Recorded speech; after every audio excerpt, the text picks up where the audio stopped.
All right, for those that do not know you, say your first and last name and spell it out for us, please. My name is Lina Hidalgo, Linahidalgo. And we can call you elected Harris County Judge, right? That's right. That's So right. I think for you, watching the results come in, just what was going through your mind, and now knowing that you are the elected county judge here in Harris County, how does that feel? Great, I'm ready. Watching the results was of course exciting, but none of this was an accident. We've been working hard at it for 15 months. We have reached hundreds of thousands of voters on TV, on digital media, with the smartest people, and we've worked with folks knocking on tens of thousands of doors. It's an incredible year. Everyone stepped up, and so we're thrilled to see the results. We saw it coming. And going up against an incumbent like Judge Ed Emmett, how did your campaign strategy, I guess, differ from his, who had been in that position for such a long time already? We targeted voters that we thought might split their ticket, and about 270,000 voters, and reached out to them with our message. We targeted our base, but really what happened this year was people realizing that our democracy depends on our participation and stepping up and taking matters into their own hands. And it was the turnout, it was the energy. We were part of that. We're proud to be part of that, and I hope it continues. Do you think the straight ticket, even though it's the last year that they're doing this here in Texas, do you think that helped a little bit too? People going down the straight ticket line, voting for the Democrats versus voting Republican?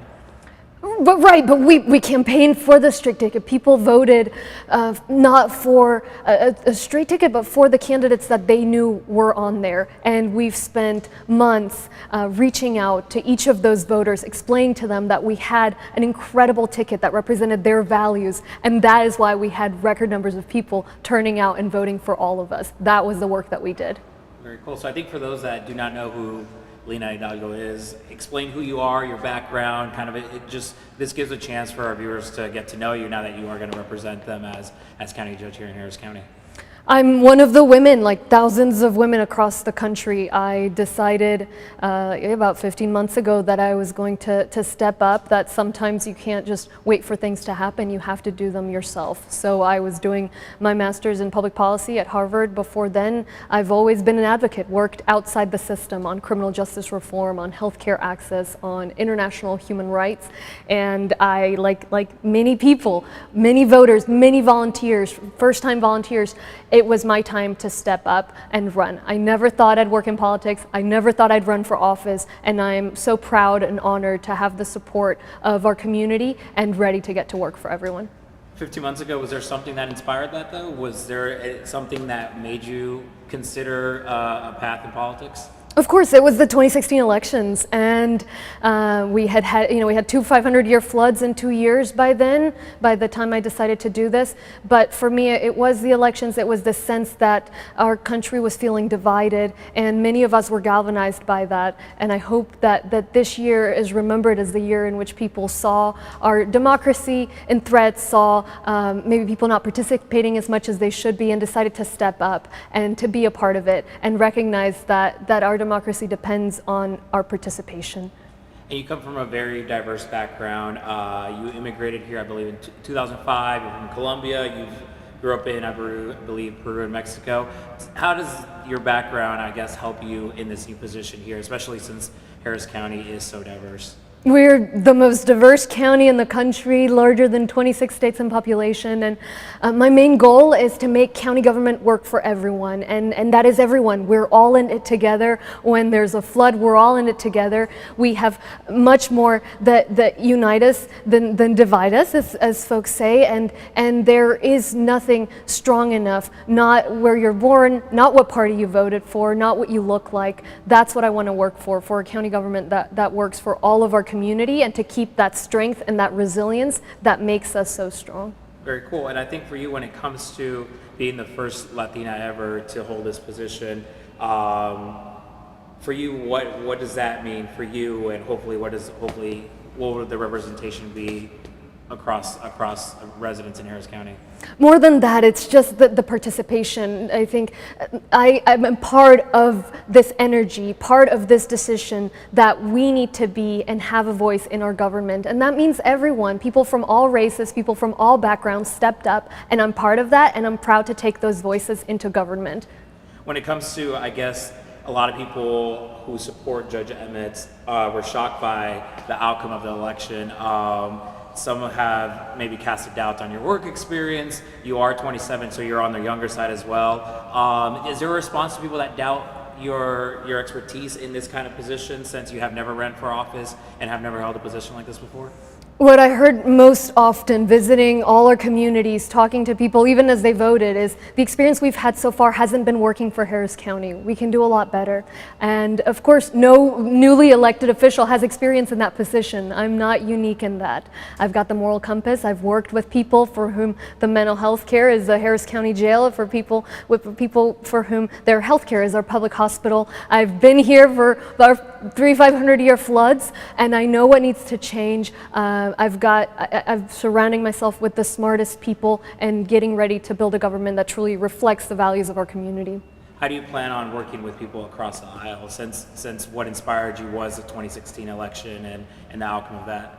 The issues you hear day to day, transportation, education, healthcare, access to mental health, flood recovery, those are not partisan issues. They're issues of moving our community forward. So what we'll do is build a government that is transparent, that people feel, that people know, a government that works proactively rather than waiting for a crisis, a government that leads with the virtue of equity and inclusiveness. And that's something that we can all agree on. So I'm here for everyone, and I'm proud to represent everyone.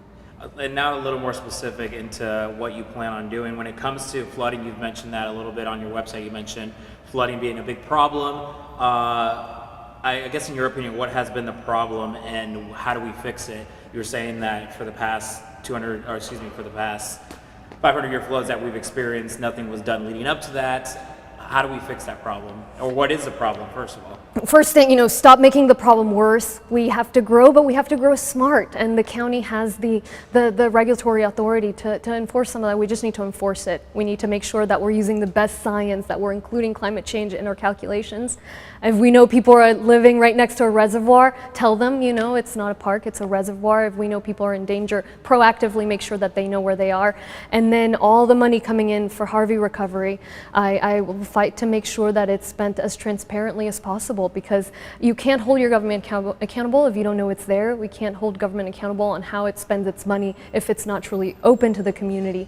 So that's the goal. Are there specific things you want to fix, though, when it comes to flooding that come to mind? Anything specific that you're like, this is how I plan to fix a flooding issue in a certain part of Harris County? It's very different across our communities. The first thing I've learned is really the people that are there, they know the issues with their communities. It's not a wide net all across Harris County, and so that's where we need to listen to the experts. We've got to listen to the science, and we've got to listen to the community. Awesome, thank you. The county judge also serves as the county's director of emergency management.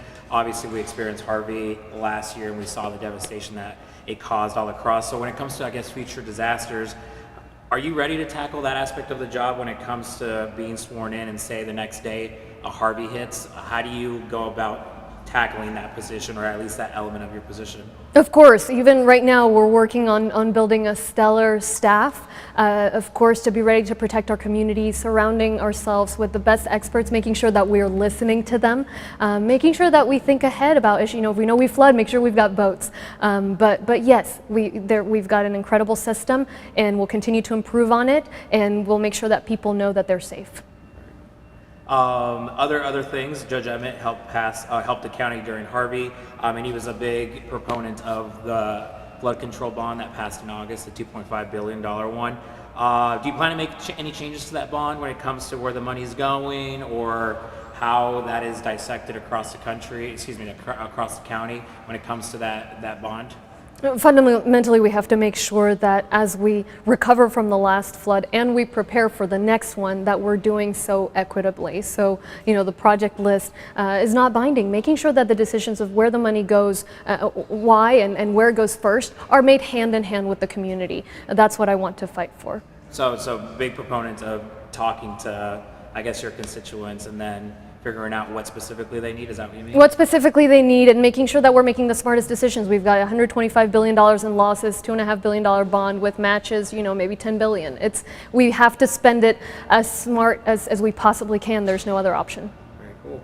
And then another thing, somebody was very interested about the Astrodome. It's such a big part of this city. You see it. It's a big historical place here in the county. Judge Emmett championed to revitalize it. Do you have a position on what the future of the dome holds?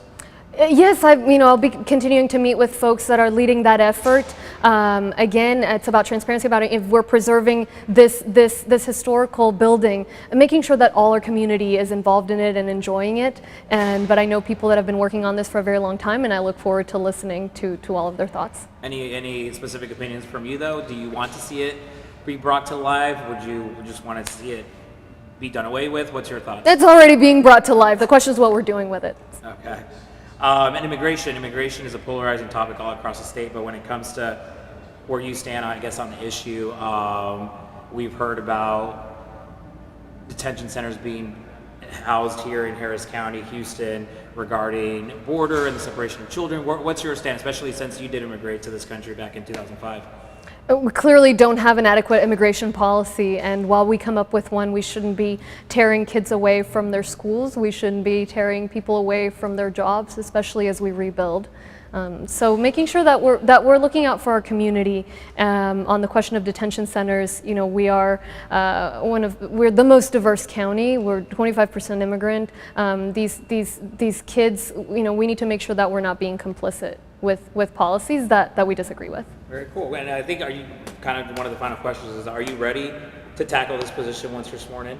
I am ready. I am thrilled and honored to be representing our community and to channel this year's energy, this year's excitement into participation in government, into a government that is transparent, that works better and saves us money, and that is looking out for everyone in our community. Very cool. Anything I'm forgetting regarding kind of just this position, you taking it over, your background, since you have such a diverse background that I feel a lot of people in this county can relate to as well. It's kind of a success story. Anything else you want to say regarding that? No, really just that I look forward to working with everyone, that ultimately the role of the county judge is with the commissioners is to set a budget. The budgets are about priorities and values, and I'm committed to making sure that those priorities align with the priorities of our community. Do you think now that the Commissioner's Court, I believe, is now more democratic based off the wins off yesterday, do you think that's going to help achieve some of your goals now that the Commissioner's Court will be leaning more Democratic than Republican? We'll be building on all the opportunities in Harris County. I've spoken with the commissioners, all of them, and I'm thrilled to get to work. What's their response, the ones you've spoken to? We're all committed to the future of the county and to our constituents.